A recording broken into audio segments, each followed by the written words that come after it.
Tonight, we venture into the mists of ages long forgotten, to a time before the Erdtree cast its golden shadow across the lands between, a time when different gods held dominion and the world was ruled not by men nor by grace, but by stone and storm.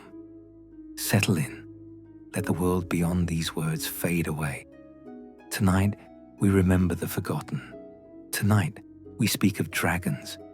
There are stories that slip through the cracks of history, truths that golden light seeks to hide. And in the lands between, beneath the weight of crumbling stone and endless sky, lie the remnants of a civilization so ancient that even its memory has become myth. Before Queen Marika stood as a vessel to the Elden Ring, before Godfrey I, Elden Lord, raised his axe in conquest, before the two fingers pointed toward the stars, awaiting answers that would never come, there were others, beings who needed no fingers, no intermediaries, no vessels. They were power made manifest. They were living stone. They were the ancient dragons, and they remember, in the floating ruins of crumbling Farum Azula, where time itself has lost its way, you can still see them. Entombed within the very architecture of that impossible city, their bodies rest, half emerged from walls of ancient masonry. Stone dragons, forever frozen in their vigil, their scales still glinting with primordial gold. According to ancient texts, they formed a wall of living rock around their lord, a barrier between their sovereign and the chaos that would one day consume everything. But who was this lord? What god did they serve? And why, when the greater will descended with its golden promises, did the dragons fall? These are the questions that haunt the wind through Farum Azula's broken spires. These are the whispers that echo in the eye of the storm beyond time, where the Dragon Lord waits, still waits, for a god who will never return. Tonight, we pull back the veil of ages. We trace the lightning back to its source. We remember what the Erdtree would have us forget. We remember the Age of Dragons. Chapter 1. The birth of the ancient dragons. Long before the golden light, long before the concept of grace itself, in an age when the world was young and wild, when the primordial crucible still churned with possibility, there came into being creatures unlike any that would follow, beings born from the very bones of the world, the ancient dragons. They were not like the lesser worms and drakes that would descend from them. The ancient dragons possessed bodies made from stone itself, gravel stone scales imbued with a light that predated the gold of the Erdtree. Primordial gold, the texts call it. The gold that existed before the greater will imposed its order upon creation. Each ancient dragon possessed 4 mighty legs to anchor them to the earth, and 4 wings inlaid with veins of shimmering gold to carry them through the skies. Their scales were not scales at all, but sharp, pointed gravel stones hewn from rock. When they moved, they sounded like avalanches. When they died, their bodies did not rot. They simply returned to stone, their golden light fading like the last rays of a dying sun. But it was their eyes that told their true nature, orange and yellow, glowing like embers in the depths of grey stone. Eyes that had witnessed the birth of the world, eyes that would watch its ending. And the lightning, the lightning, red as sunset, red as blood. The ancient dragons commanded lightning unlike any that would come after. Not the golden lightning of the dragon cult, blessed and tamed by the Erdtree's influence. No, this was wild lightning, ancient lightning, red electricity that could split mountains and fork across the sky like the roots of some vast, invisible tree. With this red lightning, they ruled. With their gravel stone scales, they endured.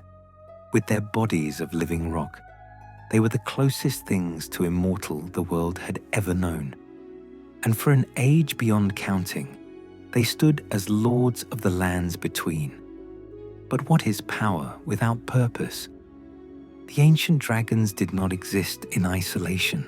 They served, they believed, they had found their god, an outer god, a deity whose name has been lost to time, whose nature remains unknown even to those who study the deepest mysteries. We know only this: it chose Dragon Lord Placidosax as its Elden Lord, long before that title would belong to the Golden Order. It gave the dragons purpose, unity, direction, and then it fled. The remembrance of the Dragon Lord tells us, once his god was fled, the Lord continued to await its return. Why did it leave? What drove an outer god to abandon its chosen people? The texts offer no answers, only that terrible, hollow phrase that echoes through the ages. Imagine it, an entire civilization, built on service, on devotion, abandoned by the very being that gave them meaning. The ancient dragons did not rage. They did not tear down their temples. They simply waited. They retreated to their royal city of Farum Azula. They surrounded their lord in a wall of living stone. They stood vigil in the storm beyond time, where past and future blur into meaningless eternity. And there they remain, even now, still waiting, still faithful, still forgotten. Chapter 2. The Age of Stone and Lightning. In those primordial days, before the great golden star descended from the void, the lands between were a different world entirely. The Erdtree did not yet exist. The greater will had not yet made its claim upon reality. But the ancient dragons, they had already risen. From their city in the sky, they watched over a world in formation. Farum Azula floated above the eastern seas, held aloft by forces that defy understanding even now. Some say it was the storm that kept it airborne. Others claim the dragon's mastery over time itself prevented the city from falling. Whatever the truth, Farum Azula stood as a monument to dragon civilization, a temple city where stone and gold and storm all merged into something magnificent. The architecture of that ancient place tells us much about its builders. The ruins we see now, though crumbling, still bear the marks of incredible sophistication. Vast temples with pillars thick as ancient trees, catacombs that burrow deep into floating islands, bridges that span impossible distances over endless void. And everywhere, the statues of dragons, their wings spread wide, statues of beastmen in priestly robes, attending to their winged lords, reliefs carved into every surface, depicting ceremonies whose purpose died with the age that spawned them. The beastmen served as the dragon's priests and attendants. These lupine beings, with their clerical vestments and their weapons of red lightning, were the chosen servants of dragonkind. In the catacombs beneath Farum Azula, you can still see the statues depicting their relationship. Ancient dragons surrounded by beastmen, dressed as clergy, the beasts gazing up at their draconic lords.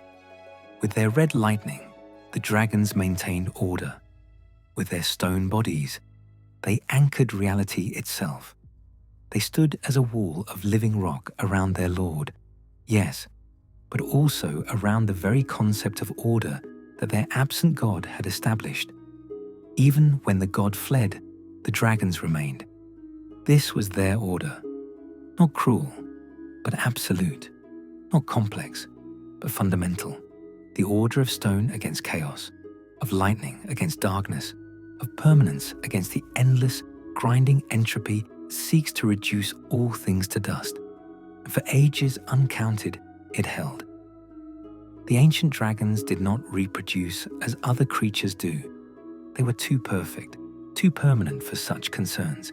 They simply were, existing beyond the normal flow of time, beyond the normal requirements of mortal life.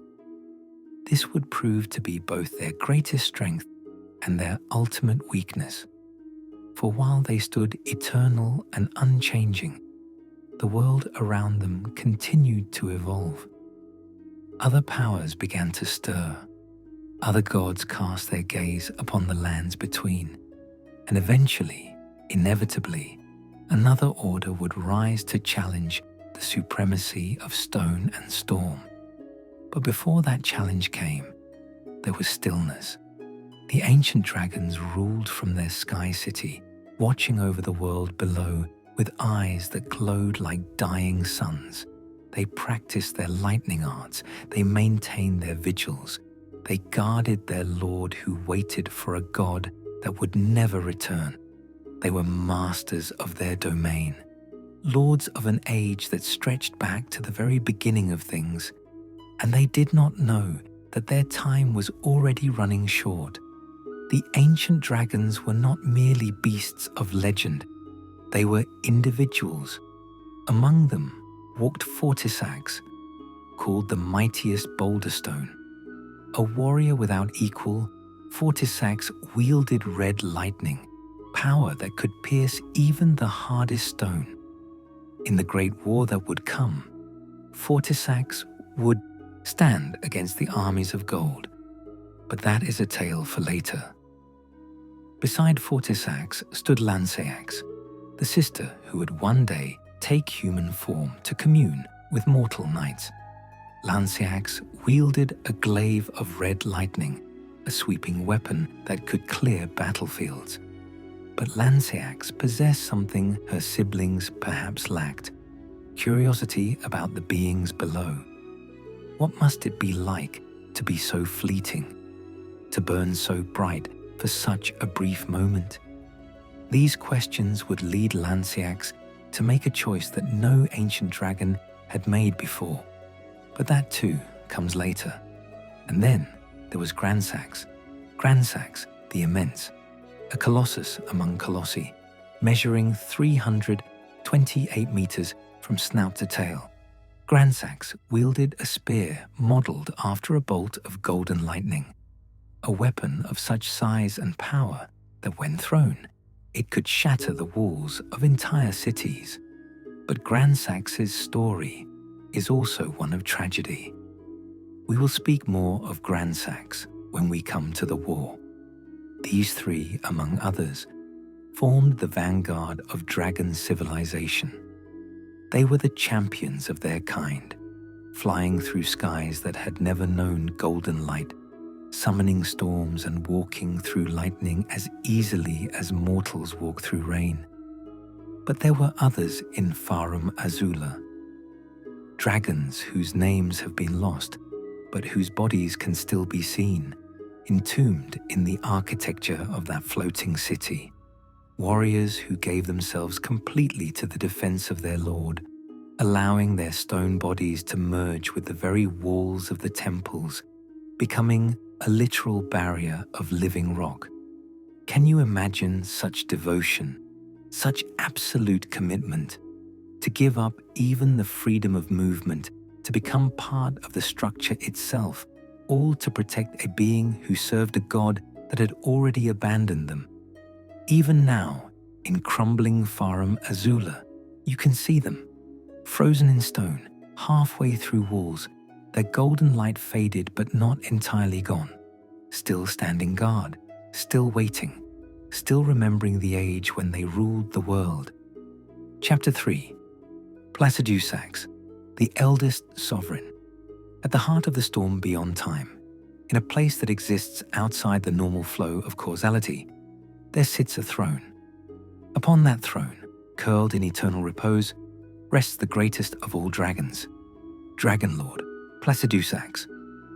The remembrance tells us he was Elden Lord in the age before the Erdtree, the Lord whose seat lies at the heart of the storm beyond time. And once his god was fled, the Lord continued to await its return. How many heads Placidusax originally possessed remains a matter of some mystery.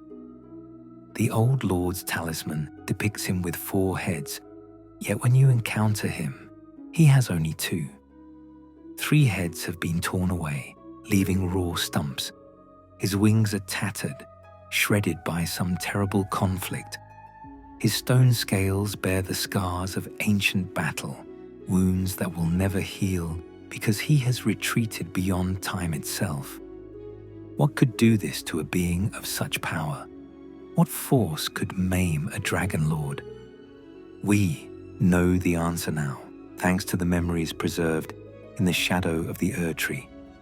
It was one of his own, a betrayer, a dragon who challenged the very foundations of their civilization. Baal the Dread.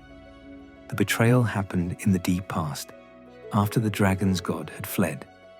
Baal, ancestor of the lesser drakes, wielder of fire and fury, looked upon Placidusax's patient waiting and struck. The battle between them shook Farum Azula itself. Dragon fought dragon, stone against flesh, primordial power against rebellious fury. Baal tore away heads from Placidusax. The Dragon Lord, in turn, maimed Baal so severely that 2 of his severed heads remained locked on the betrayer's neck, biting down even after being ripped from their body, marking Baal with wounds that would never close. It ended in stalemate. Baal, grievously injured, fled to the jagged peak in the Shadow Realm. Placidusax, diminished but unbowed, withdrew deeper into the storm beyond time, to a place where the betrayer could never reach him. And there he remains, curled upon his throne, his 2 remaining heads crossed in position toward the emptiness where his god once dwelled. He maintains his vigil still. Time has no meaning in his realm. The storm rages around him, holding him in a moment that is both past and future, neither and both. His servants still bring him offerings. The beastmen of Farum Azula guard the approaches to his sanctuary, and when they do find him, when some brave or foolish soul manages to reach the specific spot where the boundary between worlds grows thin, they find him still waiting, still faithful, still alone. There is something unbearably tragic about Placidusax, not because he fell from power, not because he was betrayed, but because of the steadfastness of his faith in the face of absolute abandonment. His god fled, his civilization crumbled, his own kind turned against him. The world moved on, finding new gods, new orders, new purposes, and through it all, Placidusax simply waited. He did not rage, he did not despair. He retreated to the heart of the storm and assumed the waiting position, his heads crossed toward the emptiness where his god once was, and he waits there still. This is what remains of the mightiest civilization the lands between had ever known. A single dragon curled on a throne in a place beyond time, waiting for a god who will never return. And the silence of that vigil echoes louder than any thunder. Chapter 4. The Betrayal and the Scattered Kin. But Placidusax was not the only dragon to endure. Though their names have faded and their deeds have been obscured by the passage of ages, other ancient dragons survived. They scattered across the lands between, finding refuge in hidden places, maintaining their vigils in solitude. Some returned to Farum Azula, choosing to stand eternal guard over their crumbling capital. You can encounter them there even now, ancient dragons who fly through the broken sky, still practicing their lightning arts, still defending their dead city. They ask for no reason to fight. They need no justification. This is their home. This is where they have always belonged. Others found their way to the lands between proper, seeking purpose in a world that had moved on without them. They watched as new civilizations rose. They observed the arrival of the golden star that would birth the Erdtree. They witnessed the ascension of Queen Marika and the establishment of the Golden Order. And some of them chose to serve this new order, though their reasons remain mysterious. Florisax, called the Dragon Communion Priestess, was one such survivor, a female ancient dragon who witnessed her lord's betrayal, who saw the fragmentation of dragon civilization. Florisax made a choice that few of her kind would understand. She chose to enact Placidus Sax's will in the world beyond. For Placidus Sax had established something new, something unprecedented in dragon culture. He created Dragon Communion, a practice that would allow mortals to consume the hearts of dragons and gain their power. But this was not a gift freely given. It was a weapon, a tool. Placidus Sax directed his remaining servants to shepherd humanity toward this practice, encouraging them to hunt Baal and his Drake descendants. Every heart consumed would weaken the bloodline of the betrayer. Florisax took up this mission. She assumed a humanoid form, something ancient dragons could do when they chose. She established herself at the grand altar of Dragon Communion, in the shadow realm where Baal had fled, and there she waited for warriors to come. To each who approached, she offered power, the chance to become something more than human. All they had to do was hunt the drakes, kill them, consume their hearts, and eventually challenge Baal himself. Other ancient dragons chose different paths. Some, like Senesax, sided with Baal in his rebellion. These traitors learned to wield branched lightning, red electricity that forked and split, marking their allegiance to the betrayer.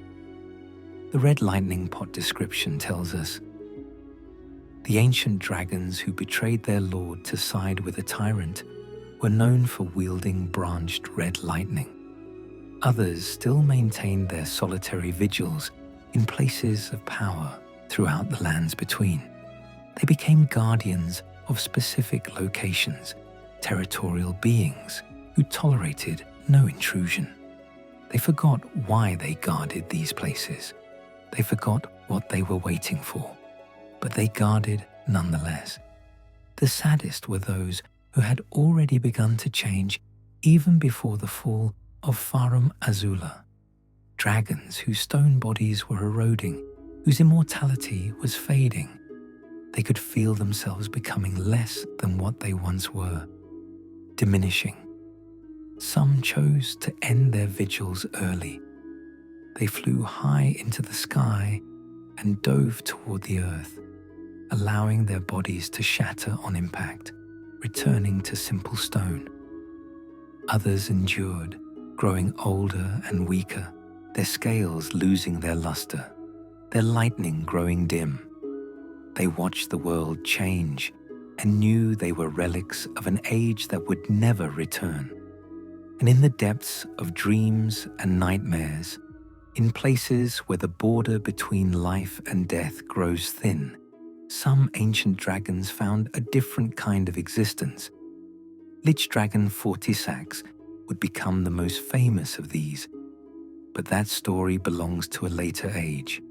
For now, it is enough to know that even death, when it finally came for the ancient dragons, did not come cleanly. It came slowly, transforming them into something neither fully alive nor entirely dead. The forgotten kin, the scattered survivors. Each found their own way to endure the long twilight of their civilization. Each maintained their vigil in their own manner, but all of them, every single one, carried within them the same hollow space, the absence of the god who fled, the echo of purpose without meaning. They were ancient dragons, the last of their kind, lords of an age long past, and they would never stop waiting for what would never return. The rise of the Erdtree and the fall of dragonkind. Into this fractured age, weakened by betrayal and abandonment, came something new. A golden star, falling from the void, bearing within it the Elden beast that would one day become the Elden Ring. The greater will had arrived. Unlike the absent god of the dragons, this new deity did not remain distant. It was active, involved, ambitious. It sent its two fingers to serve as envoys. It chose an Empyrean to be its vessel. And through that vessel, Queen Marika the Eternal, it established a new order. The Golden Order. The age of the Erdtree had begun. At first, perhaps, the dragons did not understand the threat. They were focused on their own internal conflicts, on maintaining their scattered vigils, on waiting for their own god's return. The Golden Order was just another civilization rising in the lands below. But Marika was different. She was not content to carve out a small kingdom. She wanted everything, all the lands between, all peoples brought under her golden grace, all competing powers destroyed or subjugated, and the dragons were a competing power. They ruled from Farum Azula, a city beyond her reach. They commanded lightning. They were ancient and powerful and remembered a time before the Erdtree existed. They were a reminder that her order was not the first, that it would not be the last. This could not be tolerated. So Marika waged her wars, and finally, inevitably, against the ancient dragons themselves. The war began with Gransax the mighty, Gransax the immense, the largest of all ancient dragons, save only for the primordial titan whose bones rest in the Shadow Realm. Gransax descended upon the royal capital of Leyndell in a fury of lightning and stone. The bolt of Gransax tells us, it is said that Gransax once rained calamity upon the royal capital.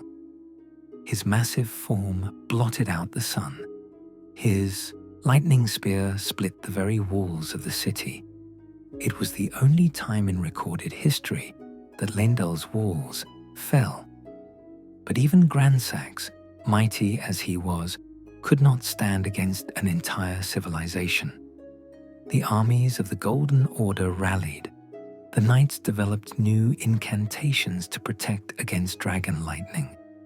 The tree sentinels transformed themselves, adding draconic imagery to their arms and armor, wielding weapons forged from dragon claws. They became the draconic tree sentinels, and in the end, Gransax fell. His body, too massive to remove, was left where it fell. It pierced through the capital itself, becoming a permanent fixture of Leyndell's skyline, a monument to dragon defeat, a warning to any who might challenge the Golden Order. The message was clear. Even the mightiest dragon could not stand against Marika's order. With Gransax's defeat, any hope of dragon resistance collapsed. Some retreated deeper into Farum Azula, accepting that their time was over. Others chose a different path entirely. They chose diplomacy. It was Fortisax who made contact first, and surprisingly, the Order accepted. Perhaps Marika saw value in having dragons serve her rather than oppose her. Or perhaps Godwyn the Golden, Marika's beloved son, saw something in the dragons worth preserving. Whatever the reason, a pact was formed. Godwyn befriended Fortisax. The two became so close that when death finally claimed Godwyn in the Night of the Black Knives, Fortisax would follow him into the depths, fighting eternally against the death blight that consumed Godwyn's body. The remembrance of the Lich Dragon tells us, after Godwyn the Golden became the Prince of Death, the ancient dragon fought long and hard against the death within its companion. This friendship marked the beginning of the dragon cult, a new religious order that blended dragon reverence with worship of the Golden Order. The ancient dragons would teach their lightning arts to worthy humans, transforming their red lightning into gold, imbuing it with the grace of the Erdtree. The gravelstone seal tells us the worship of the ancient dragons does not conflict with belief in the Erdtree. After all, this seal and lightning itself are both imbued with gold. Lanceax went even further. She assumed human form and became a priestess of the dragon cult, teaching incantations directly to human knights. She walked among mortals, learned their ways, and in time she fell in love with one of them, Vike, the greatest knight who ever lived. This was unprecedented, yet Lanceax did it. She had spent so long among humans that she had become, in some essential way, changed. And when Vike fell to madness and the frenzied flame, when he was imprisoned far from her reach, Lanceax grieved. The dragon cult represented the final transformation of dragonkind. They were no longer rulers, no longer the dominant power. They had become servants of a new order, teachers of their arts to mortals, allies rather than lords. Some might call this defeat, others might call it adaptation, survival. But in either case, it marked the end of what the ancient dragons had been. They would never again rule from Farum Azula, never again stand as the supreme power. The Erdtree had risen, and in its golden shadow, the age of dragons became memory, became myth, became the forgotten past that few even remembered to mourn. Chapter 4. The Sleeping Lords Beneath the Ash. And so the ancient dragons faded, not in a single cataclysmic moment, but slowly, gradually, over centuries and millennia. One by one, they returned to stone. One by one, their golden light dimmed and died. One by one, they found their final resting places and slept. Some sleep still in Farum Azula, their bodies merged with the architecture of that crumbling city. They stand half emerged from walls, frozen in eternal vigil. The city itself has become their tomb, slowly disintegrating in the storm beyond time. Walk through those ancient halls, and you can still feel their presence. Not just the ones that fly through the skies, defending their dead city, but the ones entombed in stone. They sleep just beneath the surface of reality. Others found their rest in hidden places throughout the lands between, in caves deep beneath the earth, in valleys where lightning still splits the sky during storms, in ruins of forgotten temples where ancient prayers still echo faintly on the wind. These sleeping dragons leave their mark on the land, where they fell, where they finally allowed their stone bodies to settle into eternal rest. The geography itself changed. Mountains formed from their spines, valleys carved by the weight of their settling forms. Travelers pass these formations without knowing what they truly are. They see mountains and think only of mountains. They do not know they are walking past the corpses of lords, the physical remains of beings who ruled the world before their ancestors even existed. In the Dragon Barrow, north of Caelid, the bones of dragons jut from the earth like monuments.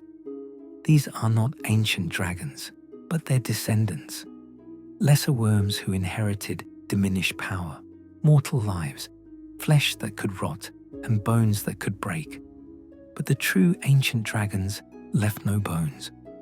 When they died, they simply became stone once more, indistinguishable from the mountains, invisible in their permanence. They returned to the world they had once ruled, becoming part of its foundation.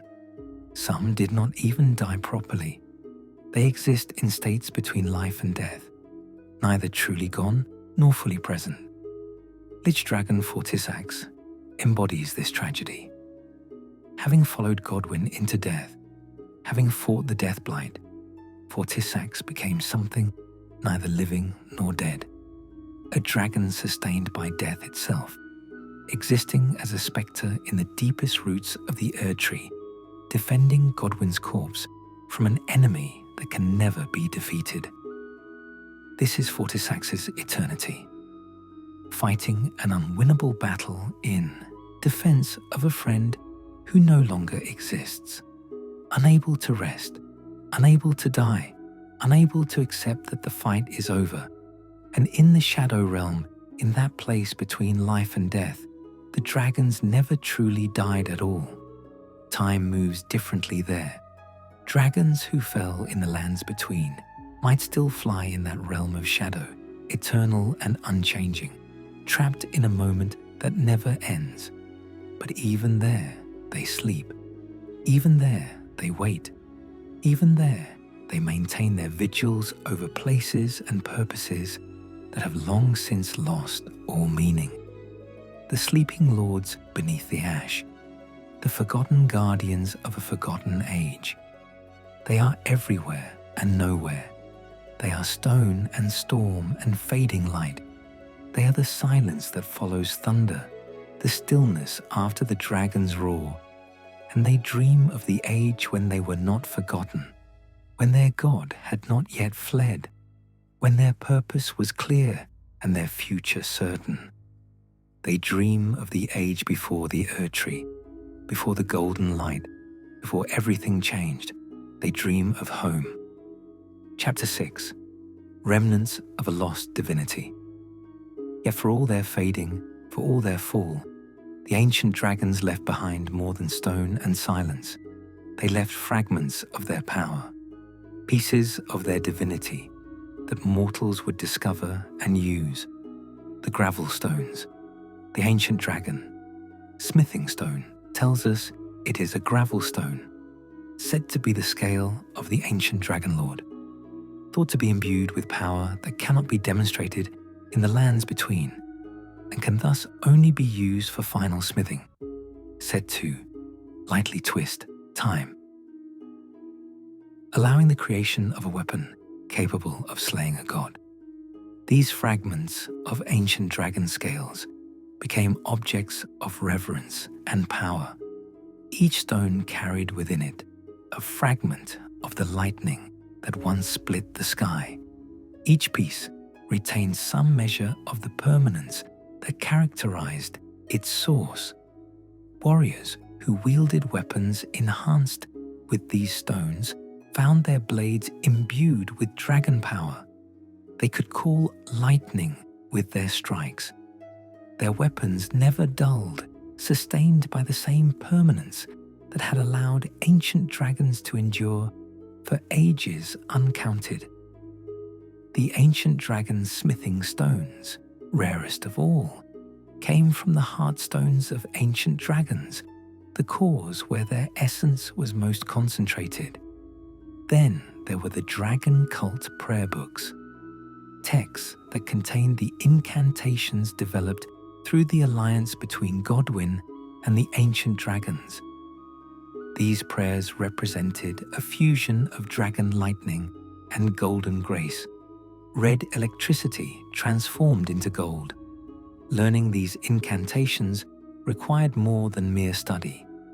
The practitioner had to understand why ancient dragons chose to serve the Golden Order, had to comprehend the loyalty that would drive Fortisax to follow Godwyn into death itself. Those who mastered these incantations could channel lightning with a thought, could protect themselves with scales of crackling energy, could move through the air as dragons once did, if only for brief moments. But perhaps the most profound remnant was dragon communion itself. This practice, established by Placidusax as a weapon against Baal, had grown beyond its original purpose. Through consuming the hearts of dragons and drakes, humans could gain draconic abilities. The dragon heart tells us it is riddled with gravelstone. This grotesque organ continues to beat vivaciously. But these were not merely physical transformations. With each heart consumed, the practitioner took in a fragment of dragon essence. Those who walked too far down this path found themselves thinking like dragons, valuing what dragons valued. They became something neither human nor dragon, caught between two natures. The eyes were always the tell. Those who practiced dragon communion found their eyes changing, becoming more reptilian, glowing with colors that human eyes should never hold. Gold, orange, red. The eyes of dragons looking out from human faces. And scattered throughout the lands between, there were other fragments, dragon incantations carved into stone tablets, statues of ancient dragons in poses of worship or vigilance, temples where dragon prayers were once said, now empty, their altars cold. Each of these remnants whispered of the age that was. Each carried within it a fragment of the divinity that once ruled the world. The ancient dragons believed their god would return until the very end. Placidusax still waits for it in his storm beyond time. And perhaps, just perhaps, that faith was not entirely misplaced. But until then, there are only remnants, only fragments, only the fading echoes of a lost divinity that once ruled the world and left behind only stone, lightning, and silence. The whispers of dragon communion. Let us speak now of those who chose the path of dragon communion, those who looked at the fading age of dragonkind and saw not tragedy but opportunity, who saw power waiting to be claimed. In hidden places throughout the lands between, the dragon communion altars stand, ancient structures placed by Placidusax's servants as part of his strategy against Baal. They have become doorways, thresholds, points of transformation where mortals can cross the boundary between human and dragon. The first to walk this path were desperate, seeking power to survive. They hunted the lesser drakes, descendants of Baal, who had inherited diluted draconic power. These lesser beasts could be killed, their hearts could be taken, and those hearts, consumed in ritual at the communion altars, would grant the consumer a taste of dragon might.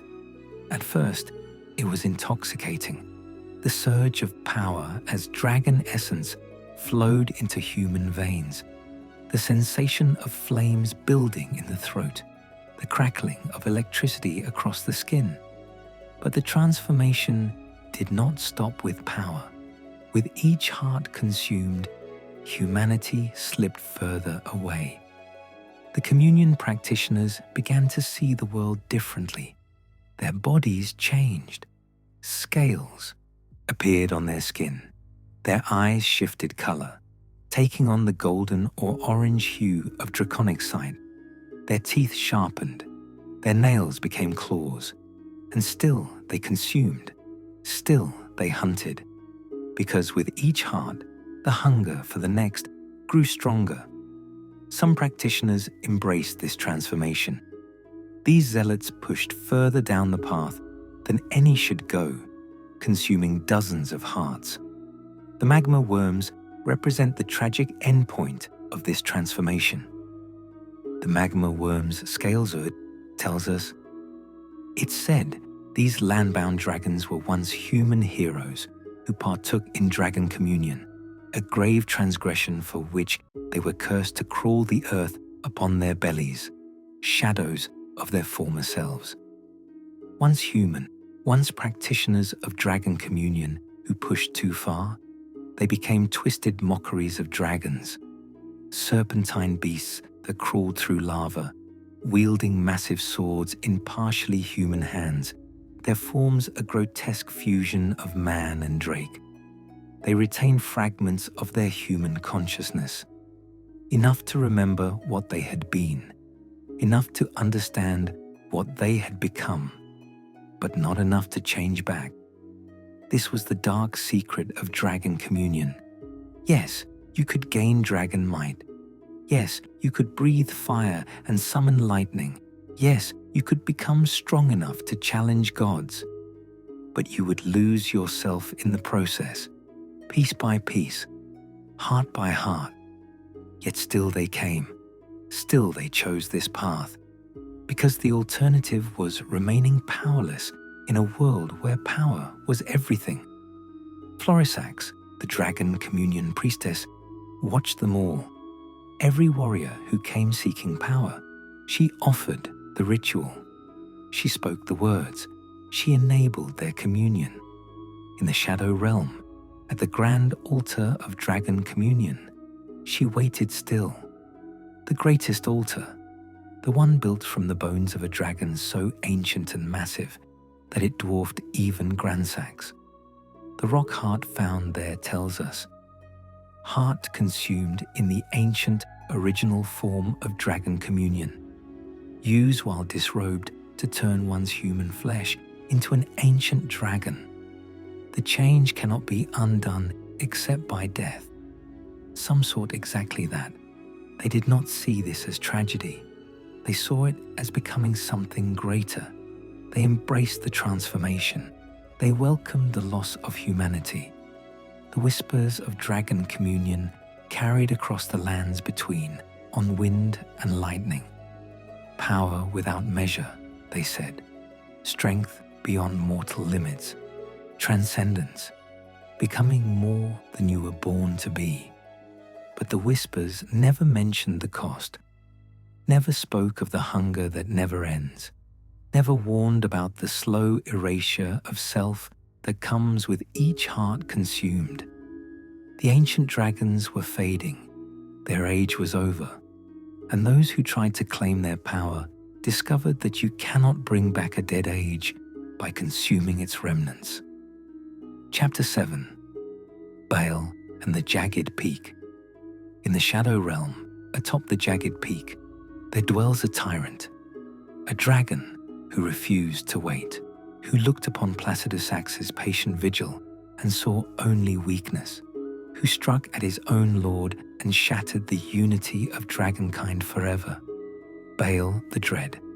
The talisman of the Dread tells us, depicts Baal, the terrible dragon who opposed the Dragon Lord, a fearsome giant gravelstone dragon who stands opposite to the ancient Dragon Lord, the form of two heads coiling around Baal's neck, having yet to depart the Dread, is truly a pitiable affair. Those two heads belong to Placidusax.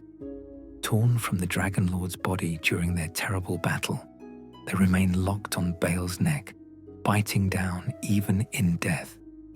A permanent reminder of the price of betrayal, wounds that will never heal, marking Baal forever as the one who broke faith with his lord.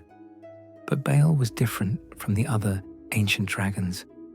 The Drake Knight set tells us that drakes are lesser dragons with only 2 legs, which were born from the ancient dragons.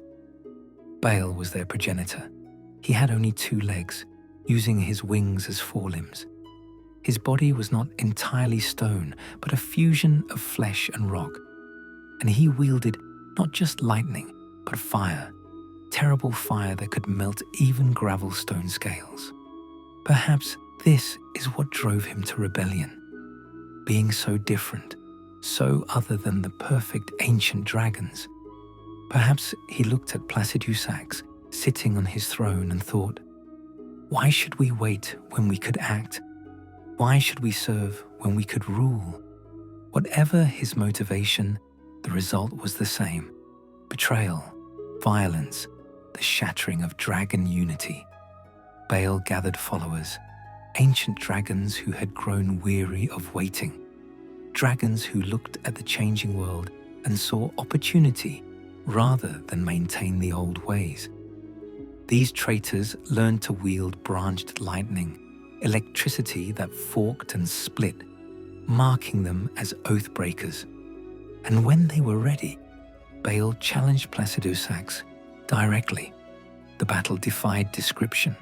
Two of the mightiest beings in creation locked in combat at the heart of Farum-Azula. The very air split with lightning. Stone cracked. The storm raged with unprecedented fury. Baal fought with the desperation of one who knows that retreat is impossible. He tore into Placidusax, ripping away heads, mutilating the sovereign of dragonkind.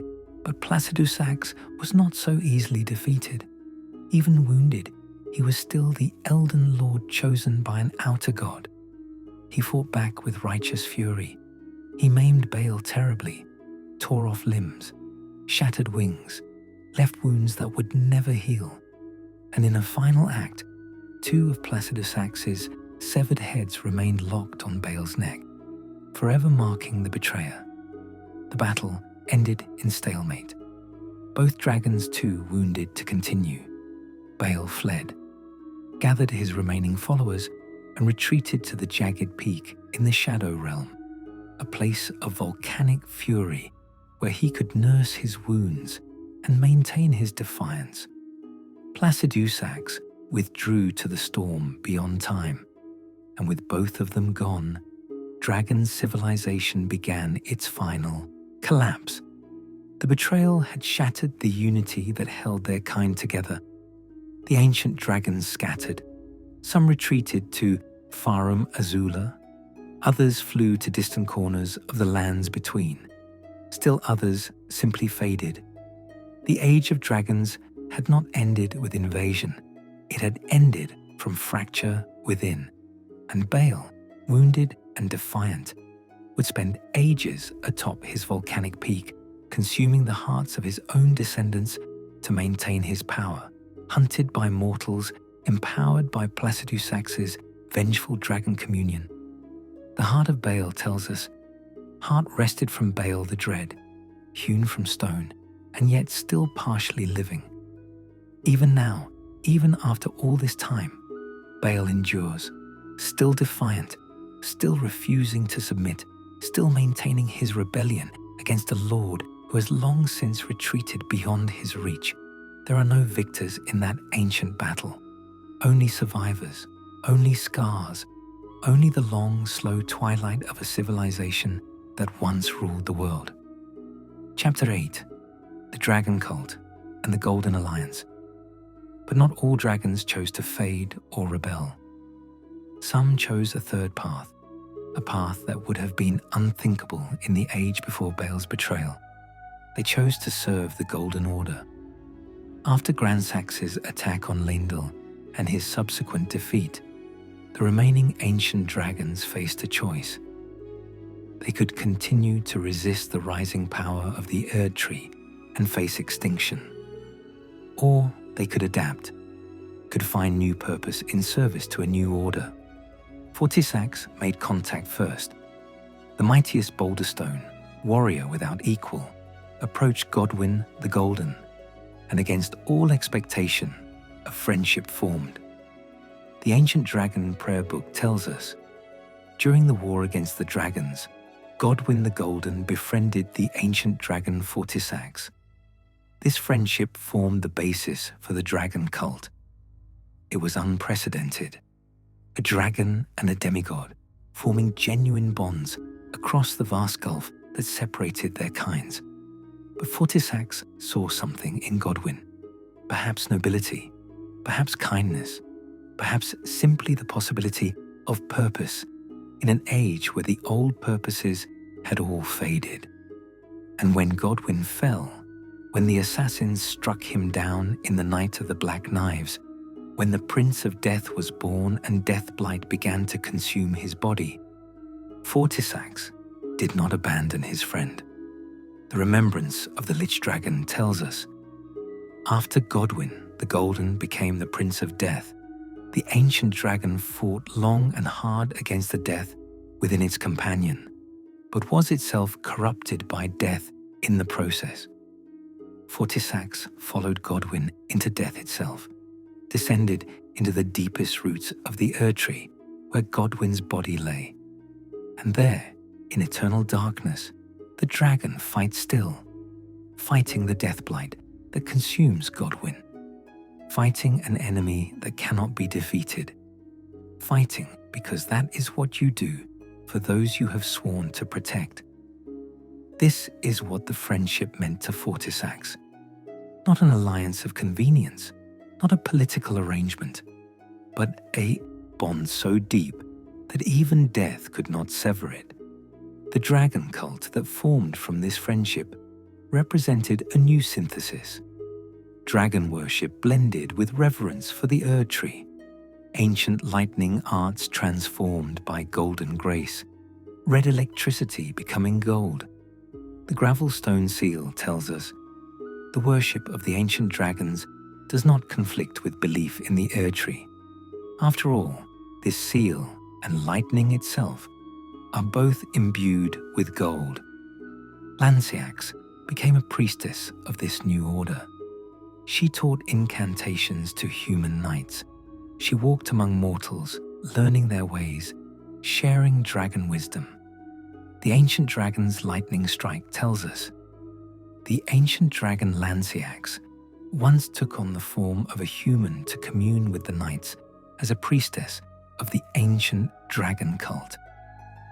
And in time, she formed a connection with Vike, the knight who came closest to becoming Elden Lord before the Tarnished. Whether this was love as mortals understand it, or something else, something uniquely draconic, we cannot know. But when Vike fell to madness, when he embraced the frenzied flame and was imprisoned, Lanciax remained.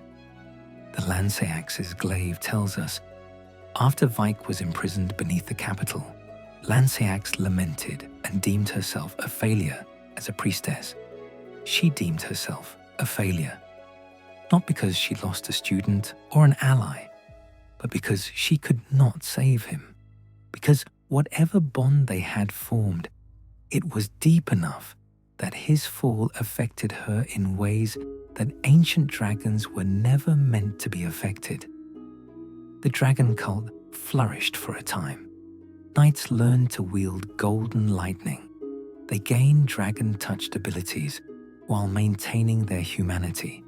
They became the elite warriors of the Golden Order, blessed by both Erdtree and Ancient Dragon. But it was a synthesis built on the defeat of one civilization by another, built on the understanding that dragons would never again rule, that their purpose now was to serve, to teach, to offer their power to mortals who would wield it in service to the Erdtree. Some might see this as noble adaptation, the ability to find new meaning when the old meanings have all faded, to serve faithfully even when you are no longer the master. Others might see it as the final humiliation. The last ancient dragons reduced to teachers and servants of the civilization that defeated them. But perhaps it was simply survival. The only path forward in an age that had no place left for dragon lords. The choice to endure in whatever form was possible, rather than fade entirely from the world. The dragon cult stands even now, though diminished. The incantations remain, their power undiminished by age. The teachings endure, and somewhere in the deepest roots of the Erdtree, Fortisax fights still loyal, still faithful, still maintaining the bond that was formed when Dragon first befriended Demigod, and everything changed. Chapter 9. The Dragonkin Soldiers, born without sky. But the ancient dragons were not the only beings to yearn for draconic power. Deep beneath the surface of the lands between, in cities that never knew true sunlight, there lived those who sought to become what they could never be, the Dragonkin Soldiers.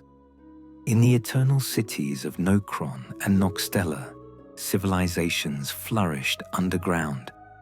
These were places built by those who had incurred the wrath of the Greater Will, cities buried beneath the earth as punishment for their transgressions. And in those lightless depths, where no natural sky could be seen, where no true storm could rage, the people looked upward at legends of dragons and dreamed. They dreamed of wings, of flight, of power beyond mortal limitation. They dreamed of becoming dragons themselves, and so they tried. The dragonkin soldiers were born from these attempts, humanoid creatures with draconic features, standing twice the height of men, their bodies wrapped in what appeared to be preserved dragon hide. They possessed elongated limbs, hunched postures, and great gaping cavities in their chests where hearts should be, as if something essential had been removed or never properly formed.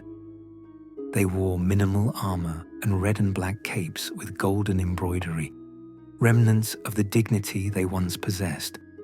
For these were not mere monsters. They had been people once, people who volunteered or were chosen to undergo transformation, people who wanted so desperately to become dragons that they accepted whatever price the ritual demanded. But the transformation was incomplete, flawed. They achieved a mockery of dragon form, but not its essence.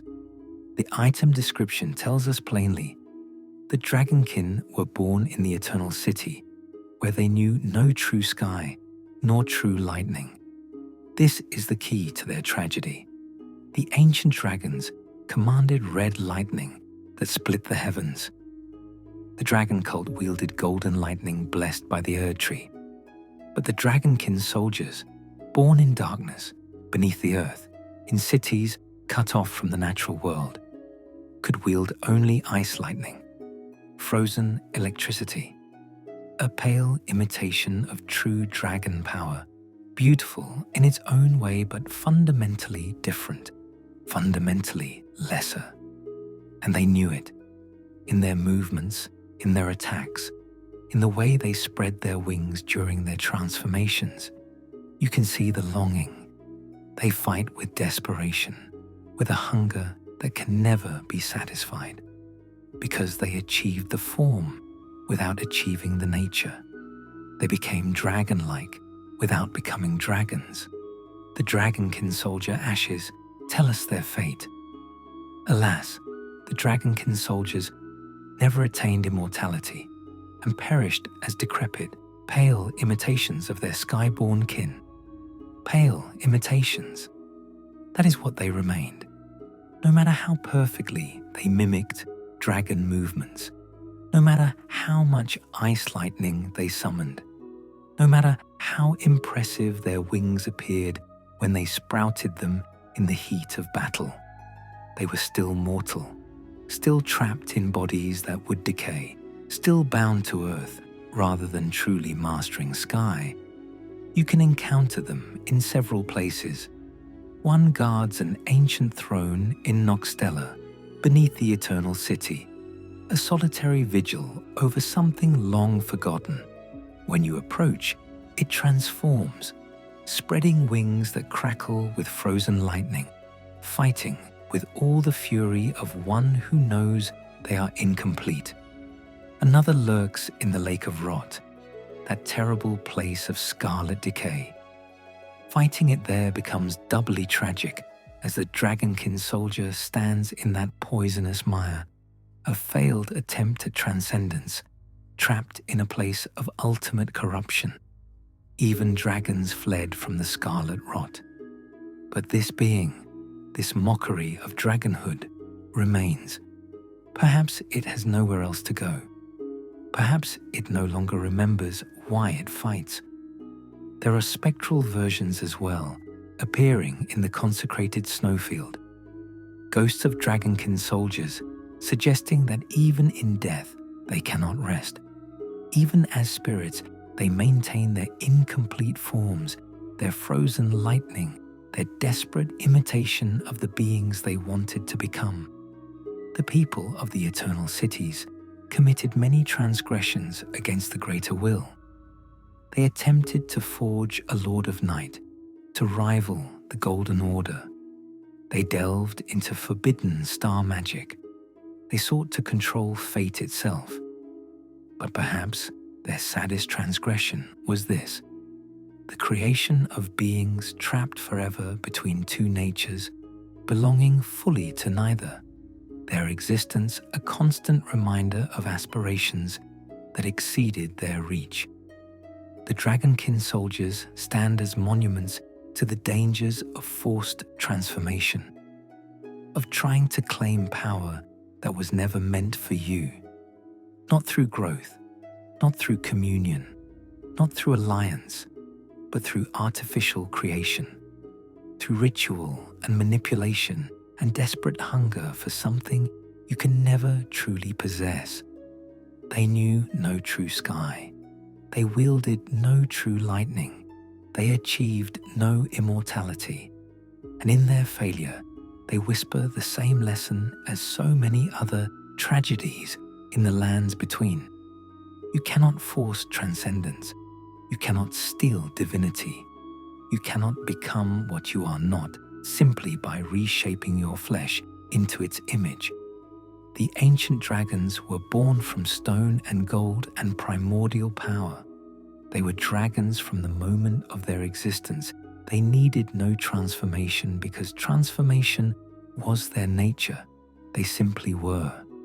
The Dragonkin soldiers tried to become, and in trying, they created only another form of suffering, another way to exist in the space between what you are and what you wish to be, another way to remember, with every frozen lightning bolt, with every flutter of inadequate wings, that some doors remain forever closed. They guard their thrones and their lakes and their forgotten places still. These pale imitations, these decrepit reflections, these beings who dreamed of sky in cities of perpetual darkness and paid the price for dreaming. Chapter 10. Grail, the mother who could not rise. But not all dragons were ancient stone beings wielding primordial lightning. Not all possessed the permanence of the old ones. There were others, descendants, lesser dragons, the texts call them, though they were mighty in their own right. And greatest among these was Grail. Grail's roar tells us Grail was the mother of all dragons, dwarfing all who stood before her like a looming mountain. She was massive, colossal, so large that when you first see her in Caelid's northern reaches, in the plateau that now bears her name as Grail's Dragon Barrow, you might mistake her for part of the landscape itself. A white mountain, a rock formation. Surely nothing living could be so immense. But she is alive, or was.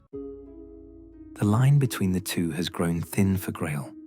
She lies motionless in the rot-scarred earth, her body bent with age, her scales grey and white, silver hairs growing from her jaw like a wizened beard.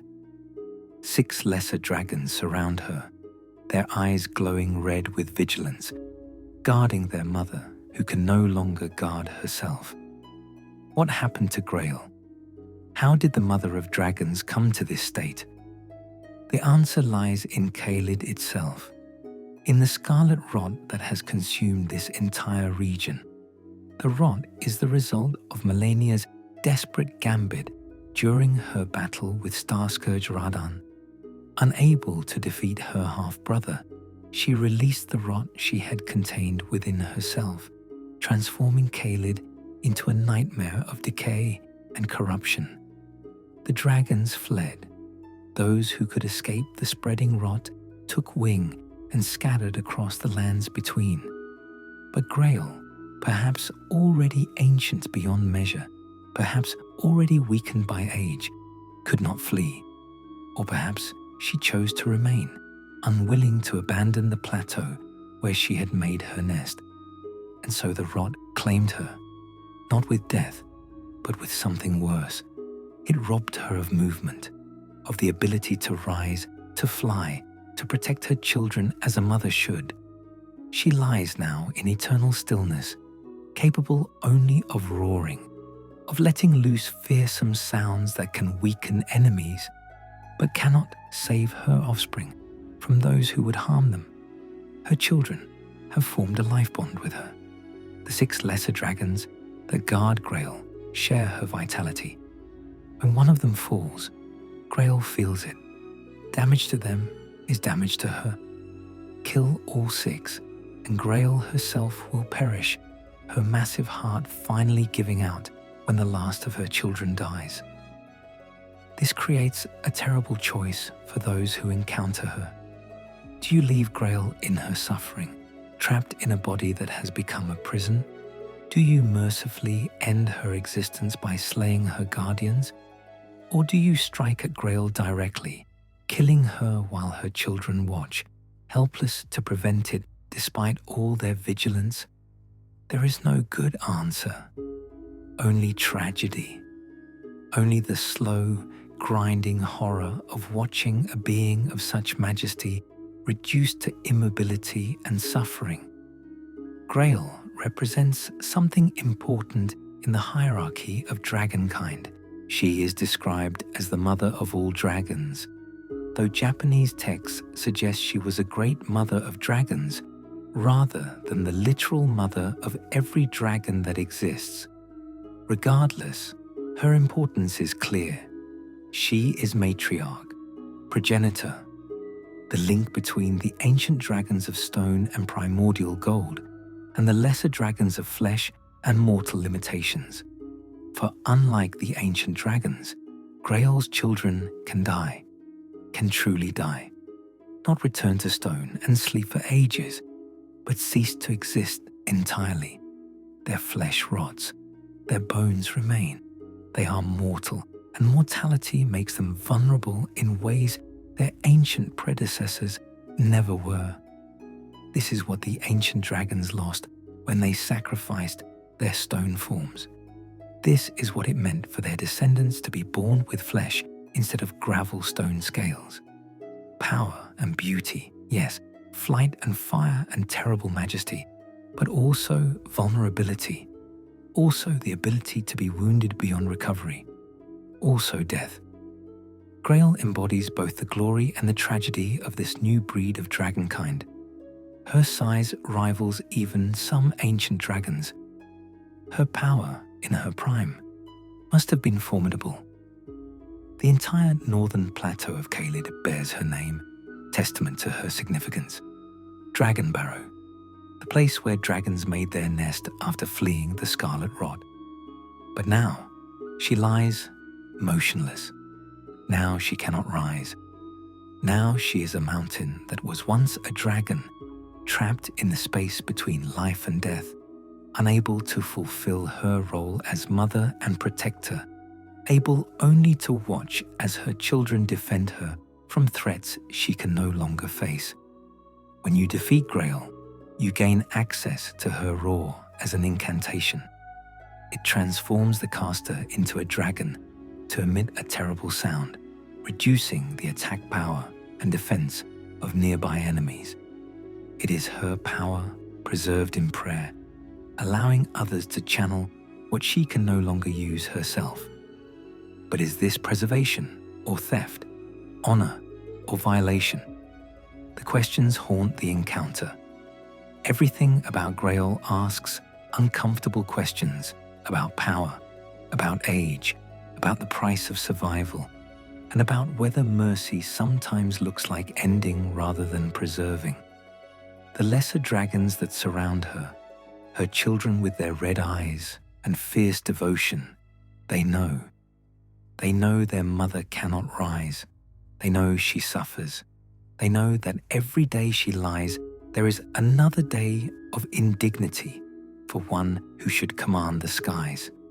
But still, they guard her, because she is their mother, because loyalty does not end when it becomes inconvenient, because family means standing watch even when the vigil has lost all hope. Grail's tragedy is not the tragedy of the ancient dragons, who waited for a god that would never return.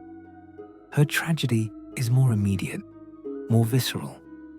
It is the tragedy of the body betraying the spirit, of being trapped in flesh that will not obey, of having to depend on others for protection when you were once the greatest protector of all. She lies there still, in Dragonbarrow, beneath the poisoned Caelid sky, a mother who cannot rise, a dragon who has become a mountain, a being of terrible power reduced to terrible stillness, and her children guard her, and the rot spreads, and time passes, and nothing changes, until someone comes, until someone makes the choice, until Grail's long waiting finally ends, one way or another, and the mother of dragons finds whatever peace is left for those who have suffered too long. Chapter 11. The Scattered Descendants. But Grail's children were not the only lesser dragons to populate the lands between.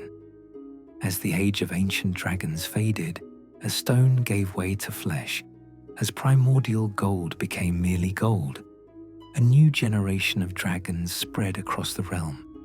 They were smaller than their ancient forebears, more vulnerable, but also more numerous, more diverse, more adaptable to the changing world. You can find them everywhere if you know where to look. Flying Dragon Aegil haunts the lake that now bears its name in southern Limgrave. The first dragon most travelers encounter, Aegil emerges from the waters with a roar that echoes across the misty morning. Fire spills from its jaws, its wings beat the air with thunderous force, and the wandering nobles in the nearby ruins chant its name, praying that Aegil will burn them to ash, seeking transcendence through immolation in dragon flame.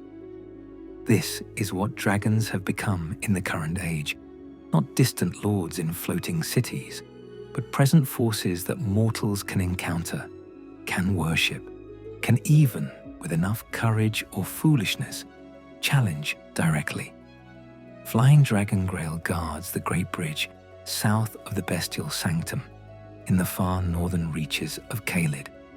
Identical to Aegil in form and power, Grail represents the territorial nature of these lesser dragons. They claim spaces, they defend boundaries. They exist not as rulers of entire civilizations, but as lords of specific places, and woe to any who cross their domains without permission. Then there are the Glintstone Dragons, touched by the magic of the Raya Lucaria Academy. These dragons roost atop the Moonlight Altar in western Leonia, their bodies suffused with sorcerous power. They breathe not fire, but glintstone, crystallized magic that inflicts arcane rather than physical harm. The glintstone dragon Smarag, whose body became corrupted by the countless sorcerers it devoured, represents the danger of consuming magical power without understanding its nature. Some dragons adapted in stranger ways. The ancient dragon prayer book speaks of dragons imbued with ice, their flames transformed into freezing breath. Borealis, the freezing fog, encountered in the mountaintops of the giants, embodies this adaptation. In the frozen peaks where even fire struggles to burn, Borealis learned to weaponize cold itself, breathing mists that freeze and shatter rather than burn.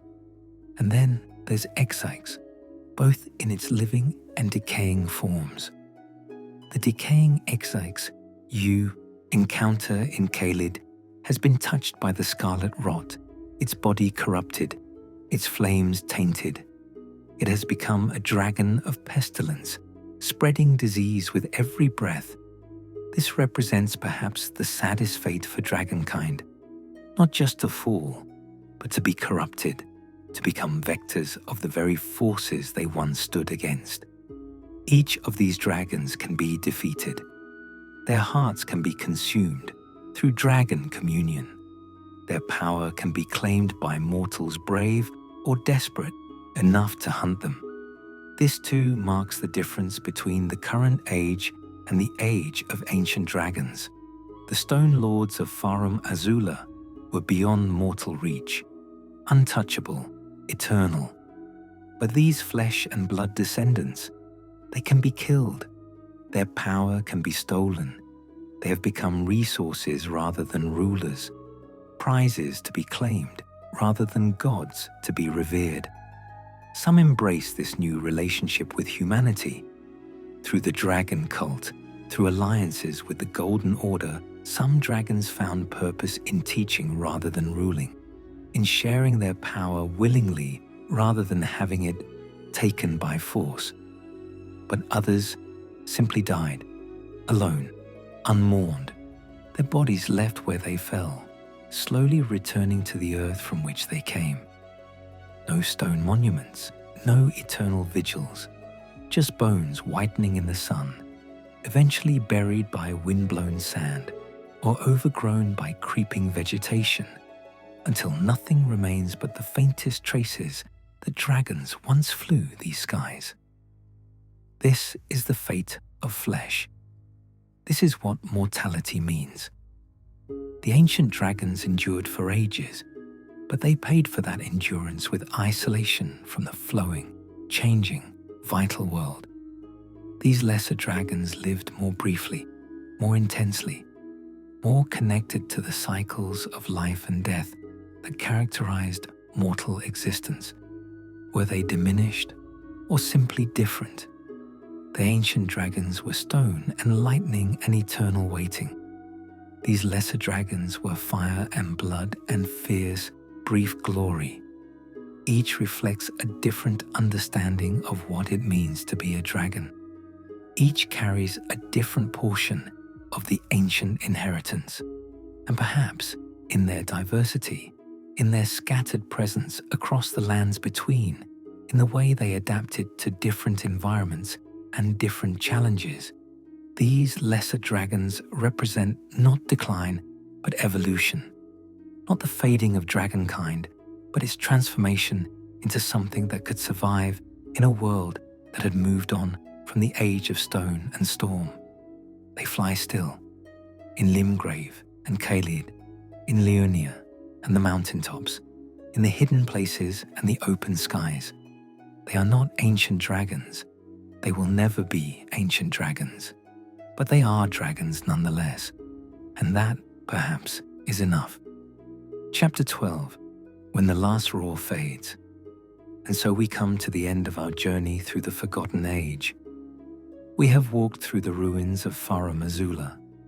We have witnessed the betrayal that shattered dragon unity. We have stood before Placidusax in his eternal vigil. We have seen the rise of the Erdtree and the transformation of dragonkind. But what remains?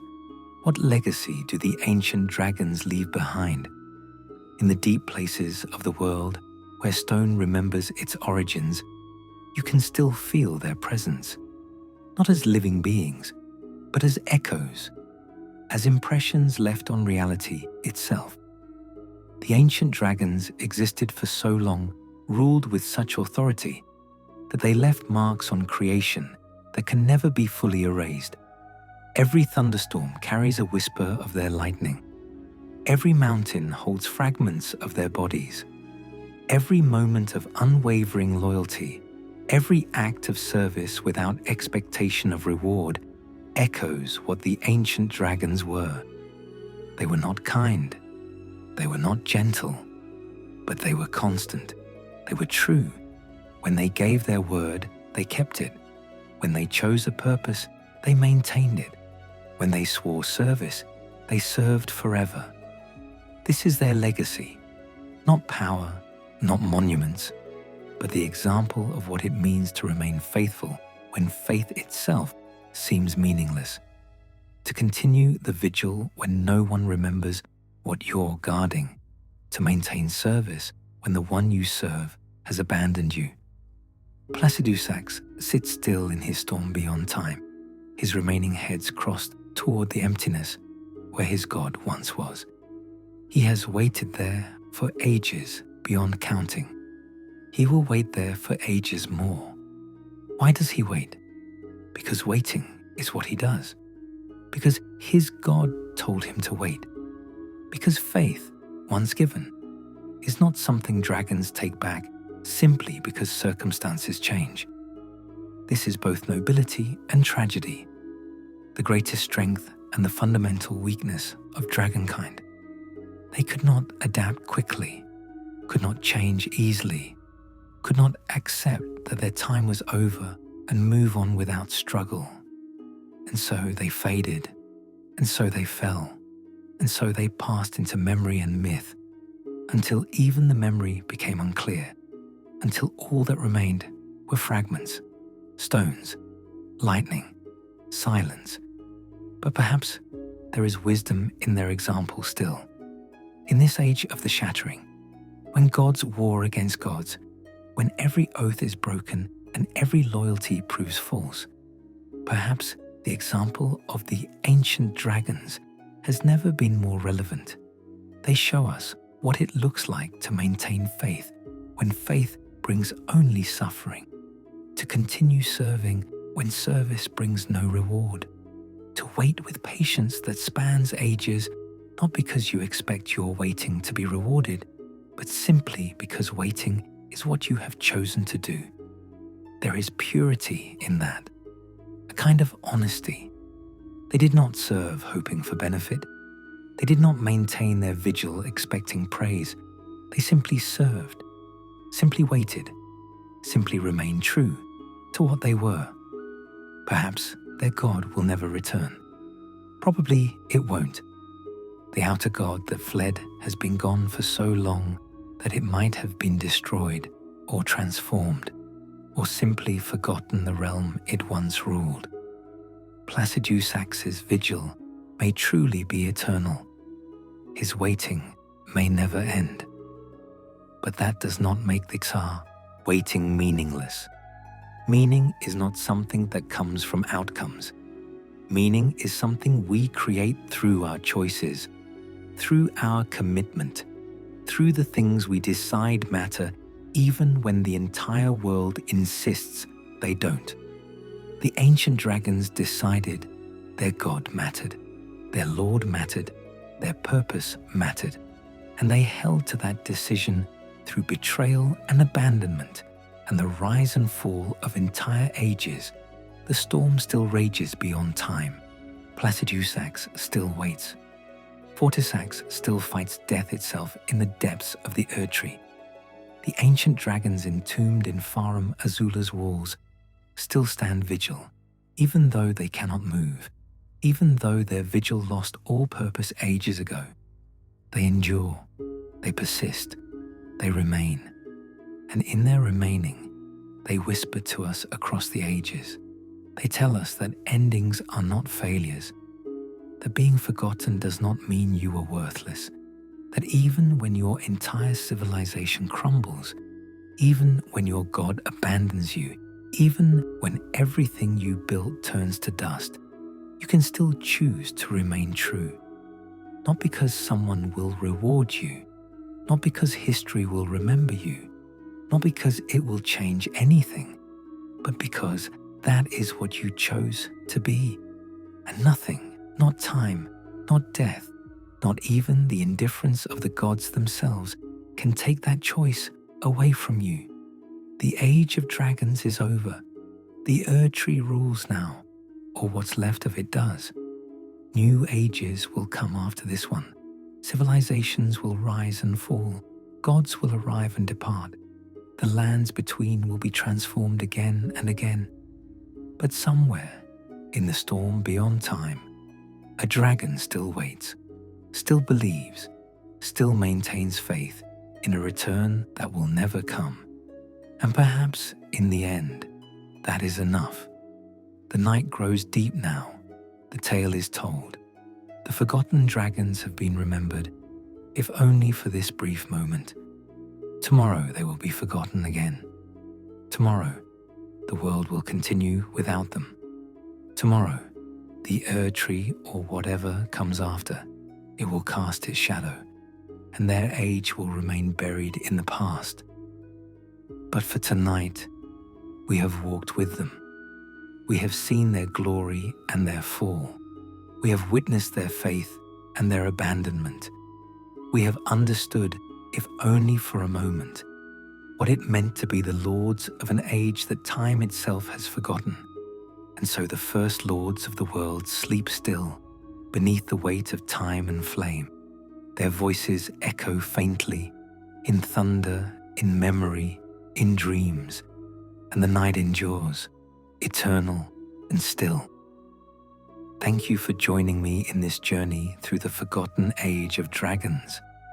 If you found peace in these ancient tales, if you felt the weight of ages in these words, please consider liking this video and subscribing for more deep dives into the lore and legends that help us drift into gentle sleep.